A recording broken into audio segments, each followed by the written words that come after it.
المكتب التعاوني للدعوة والإرشاد وتوعية الجاليات بأبها.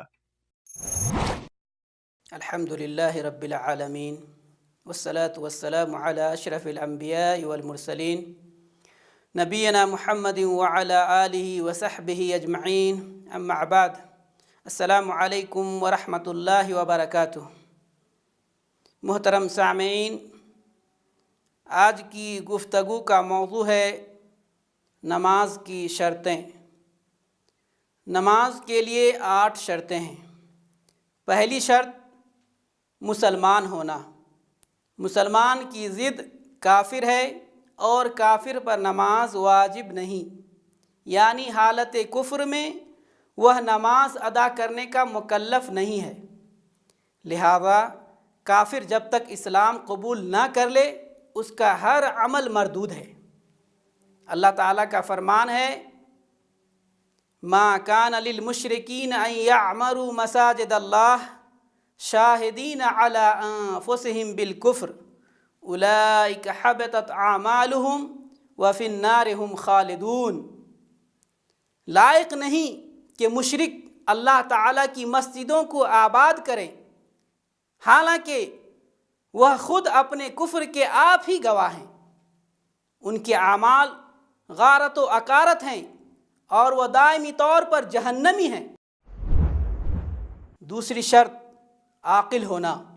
عاقل کی ضد مجنون ہے، یعنی جس میں عقل نہ ہو، لہذا مجنون پاگل کی عقل جب تک واپس نہ آ جائے وہ نماز ادا کرنے کا مکلف نہیں ہے۔ نبی کریم صلی اللہ علیہ وسلم نے ارشاد فرمایا رفع القلم عن 3 عن الصبی حتی یبلغ وعن النائم حتی یستیقظ وعن المجنون حتی یفیق۔ 3 قسم کے لوگوں پر قانون لاگو نہیں ہوتا: سونے والا جب تک بیدار نہ ہو جائے، چھوٹا بچہ جب تک بڑا بالغ نہ ہو جائے، اور مجنون جب تک عقل مند نہ ہو جائے۔ تیسری شرط شعور ہونا، لہذا بچہ جب تک جاننے بوجھنے اور تمیز کرنے کے مرحلے کو نہ پہنچ جائے وہ نماز ادا کرنے کا مکلف نہیں ہے، اور اس کی حد 7 سال بیان کی گئی ہے۔ پھر نماز کا حکم دیا جائے گا، جیسا کہ نبی کریم صلی اللہ علیہ وسلم نے فرمایا مروا ابناءکم بالصلاۃ ل7 سنین واضربوہم علیہا ل10 سنین۔ جب تمہارے بچے 7 برس کے ہو جائیں تو انہیں نماز کا حکم دو۔ جب تمہارے بچے 7 برس کے ہو جائیں تو انہیں نماز کا حکم دو، اور جب 10 برس کے ہو جائیں تو نماز نہ پڑھنے پر انہیں مارو۔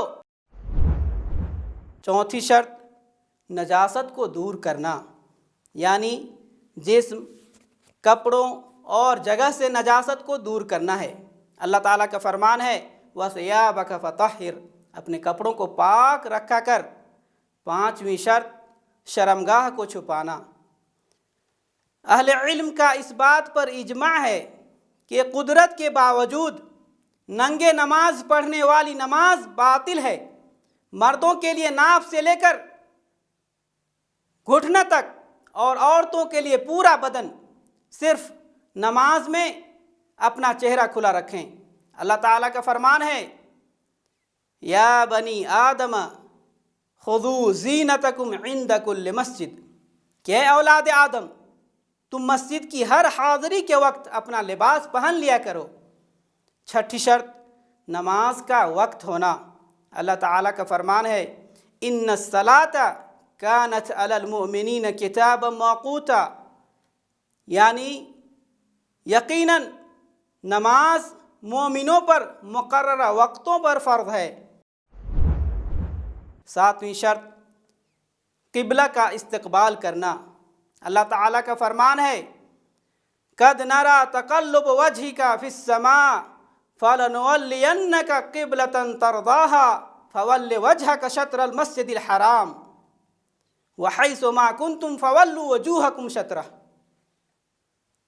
کہ ہم آپ کے چہرے کو بار بار آسمان کی طرف اٹھتے ہوئے دیکھ رہے ہیں، اب ہم آپ کو اس قبلہ کی جانب متوجہ کریں گے جس سے آپ خوش ہو جائیں.